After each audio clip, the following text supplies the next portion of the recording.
কক্সবাজারে আজহারীর মাহফিল শুরু না হতে মানুষের ঢল। সংস্কার ছাড়া নির্বাচন সম্ভব নয় বললেন প্রধান উপদেষ্টা। রাজকীয় দল গঠনের চেষ্টা করছে গোয়েন্দা সংস্থা বললেন রুহুল কবির রিজভী। মাদারীপুরে দুই পক্ষের সংঘর্ষে বাবা ছেলে সহ ৩ জন নিহত, আহত ১০। এবং সর্বশেষ জানাবো, জাহাজে হত্যার শিকার ছেলের মৃত্যু, শোক সইতে না পেরে মারা গেলেন বাবা। শুনছিলেন সংবাদ শিরোনাম, এবারে বিস্তারিত। কক্সবাজারে আজহারীর মাহফিল শুরু না হতেই মানুষের ঢল।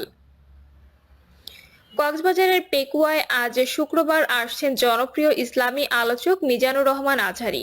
তার আসার খবরে মানুষের ঢল নেমেছে।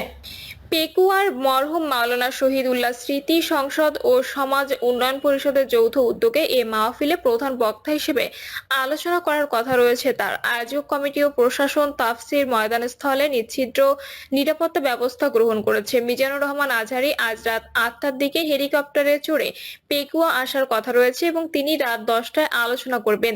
পেকুয়া সমাজ উন্নয়ন পরিষদের প্রধান উপদেষ্টা নিয়ামতুল্লাহ নিজামী বলেন, আজহারী হুজুর সহ জনপ্রিয় ইসলামী আলোচকদের আগমনে ধর্মপ্রাণ মুসল্লিদের ঢল নেমেছে। মানুষ সামাল দিতে আমাদের হিমশিম খেতে হচ্ছে, তবে যৌথ বাহিনী আমাদের সহযোগিতা করছে। আজহারী হুজুর রাত ১০টায় আলোচনা করবেন।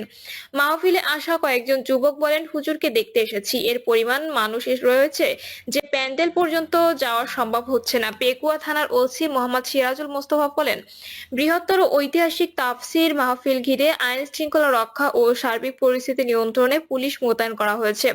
এরই মধ্যে চকরিয়া পেকুয়া সার্কেলের সিনিয়র সহকারী পুলিশ সুপার মোহাম্মদ রাকিবুর রাজা মাহফিলের স্থান পরিদর্শন করেছেন। আমাদের ব্যাপক প্রস্তুতি নেওয়া হয়েছে। সংস্কার ছাড়া নির্বাচন সম্ভব নয় বললেন প্রধান উপদেষ্টা। ঐক্যবিহীন সংস্কার কিংবা সংস্কারবিহীন নির্বাচন সম্ভব নয়। সংস্কার ও নির্বাচনের প্রস্তুতি একই সঙ্গে চলবে বলে জানিয়েছেন প্রধান উপদেষ্টা ডক্টর মোহাম্মদ ইউনূস। প্রধান উপদেষ্টা বলেন, নির্বাচনের দায়িত্ব কমিশনের। তারিখ ঘোষণা না হওয়া পর্যন্ত নাগরিকদের সেখানে কিছু করার নেই, তারা সংস্কারের সঙ্গে যুক্ত থাকবেন। ডক্টর ইউনূস বলেন, গণঅভ্যুত্থানের বিরুদ্ধ শক্তির অব্যাহত চক্রান্ত আমাদের ঐক্য আরো মজবুত করেছে। সংস্কারের মহাযজ্ঞে সবাইকে আনন্দের সঙ্গে যুক্ত থাকার আহ্বান জানান তিনি। গণতান্ত্রিক বাংলাদেশ রূপান্তরের পেছনে ফেরার সুযোগ নেই মন্তব্য করে ডক্টর ইউনূস বলেন, ফ্যাসিবাদ বাংলাদেশকে সব রকমের আদর্শ থেকে বিচ্যুত করে গভীর অন্ধকারে নিয়ে গিয়েছিল। আমরা আবারও সাম্য, মানবিক মর্যাদা এবং সামাজিক ন্যায় বিচার নিশ্চিত করব। রাজকীয় দল গঠনের চেষ্টা করছে গোয়েন্দা সংস্থা বললেন রুহুল কবির রিজভী। রাষ্ট্রীয় গোয়েন্দা সংস্থা একটি রাজকীয় দল গঠনের চেষ্টা চালাচ্ছে বলে অভিযোগ করেছেন বিএনপির সিনিয়র যুগ্ম মহাসচিব রুহুল কবির রিজভী। তিনি বলেন, আমরা শুনছি গোয়েন্দা সংস্থার লোকরা নাকি একটি রাজনৈতিক দল গঠনের জন্য কাউকে সমর্থন দেওয়ার জন্য তারা বিভিন্ন জায়গায় কাজ করছে। এই ঘটনায় এদেশের মানুষ মেনে নেবে না। তবে কোন গোয়েন্দা সংস্থা দল গঠনের চেষ্টা করছে তা স্পষ্ট করেননি তিনি। রিজভী বলেন, একটা দল করার নাকি চেষ্টা করা হচ্ছে, কিং পার্টি যেটাকে বলা হয়। মঈনুদ্দিন ফখরুদ্দিনরা যে চেষ্টা করেছে, শেখ হাসিনা গোয়েন্দাদেরকে দিয়ে যে কাজ করেছেন, এখনো তা আমরা সেটা শুনছি। তিনি বলেন, গোয়েন্দা সংস্থার লোকেরা বিভিন্ন এলাকায় গিয়ে মানুষকে বলছে যে অমুক লোকের সঙ্গে আপনারা যোগাযোগ করেন, তারা এটা তো করতে পারে না, এজন্য এত মানুষ আত্মদান করেনি। বর্তমান পরিস্থিতিতে দেশে কারা কারা নির্বাচিত হবেন, কারা কোন রাজনৈতিক দল করবেন তা যদি রাষ্ট্রীয় গোয়েন্দা সংস্থাগুলো নির্ধারণ করে দেয়, তাহলে শেখ হাসিনার বিরুদ্ধে লড়াইয়ের কি সার্থকতা থাকলো। রুহুল কবির রিজভী বলেন, শেখ হাসিনাও একই কাজ করেছেন। উনি তৃণমূল থেকে জাতীয় পর্যায় পর্যন্ত গোয়েন্দা সংস্থা নিয়ে বিরোধী দলের লোকজনকে ধমক দিতেন, চেষ্টা করতেন বিএনপি থেকে যেন তাদের সরিয়ে দেওয়া যায়। তারা যে রাজনৈতিক আরেকটি দল গঠন করতে পারে যেন বিএনপিকে ভাঙে। এই কাজটা 16 থেকে 17 বছর শেখ হাসিনা গোয়েন্দা সংস্থাগুলোকে দিয়ে করিয়েছে। তিনি বলেন, বাংলাদেশ একটি প্রকৃত গণতান্ত্রিক পরিবেশ। যে মানুষ যে রাজনৈতিক দলকে পছন্দ করে তাকে তারা ভোট দেবে।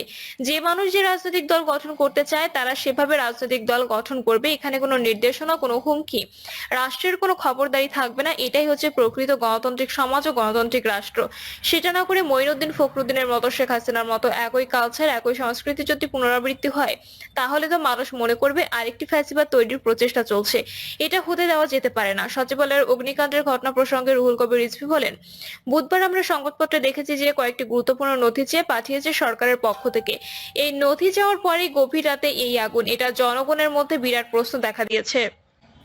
এই বিষয়ে একেবারে উচ্চ পর্যায়ে নিরপেক্ষ ব্যক্তিকে দিয়ে তদন্ত হওয়া উচিত, কারণ শেখ হাসিনা এবং তার দোসরদের কিছু নথি চাওয়ার পর সচিবালয়ের অনেক নথি পুড়ে যাওয়া এবং সচিবালয়ে ভয়াবহ অগ্নিকাণ্ড মানুষকে ভাবিয়ে তুলেছে, মানুষের মধ্যে প্রশ্ন দেখা দিয়েছে।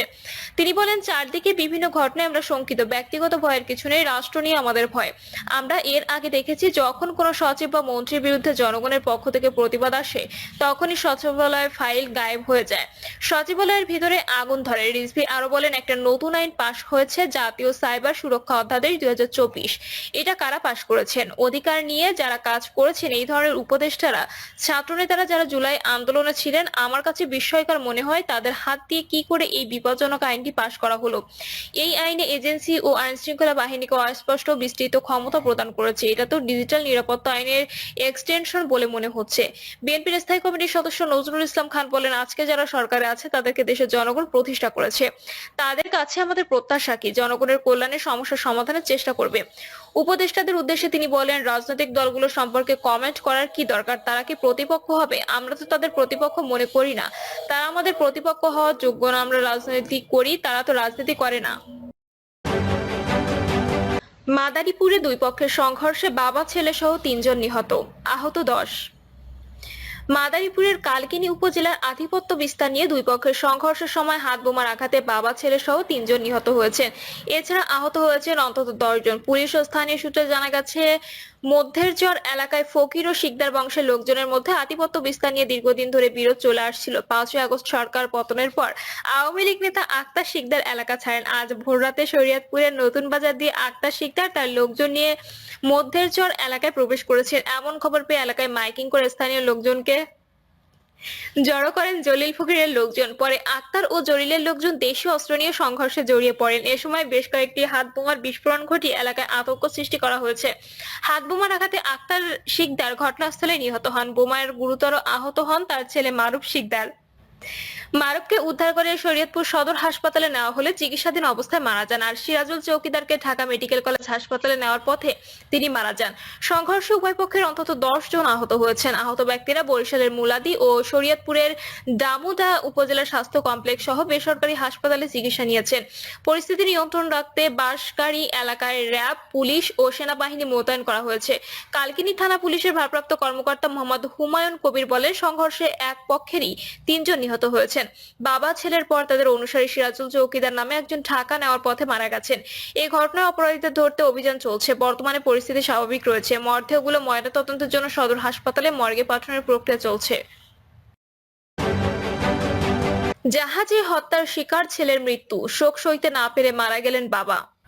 চাঁদপুরে মেঘনা নদীতে নোঙর করা এমভি আল বাখেরা জাহাজে হত্যাকাণ্ডের শিকার সজিবুল ইসলামের বাবা দাউদ মোল্লা ছেলের নির্মম মৃত্যুর শোক সইতে না পেরে মারা গেছেন। ছেলের শোকে বাবার এমন মৃত্যুর ঘটনা এলাকায় চাঞ্চল্য সৃষ্টি করেছে। সজিবুলের মামা